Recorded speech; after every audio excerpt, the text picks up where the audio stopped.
Qua siamo a Nucleo di Santa Vittoria.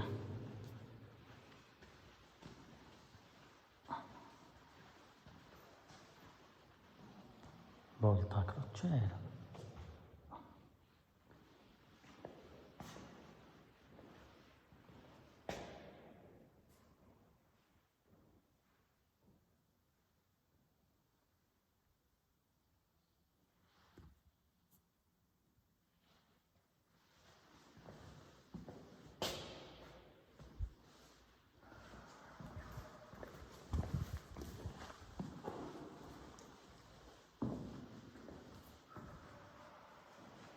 Questo dovrebbe essere un tabernacolo grande, seicentesco.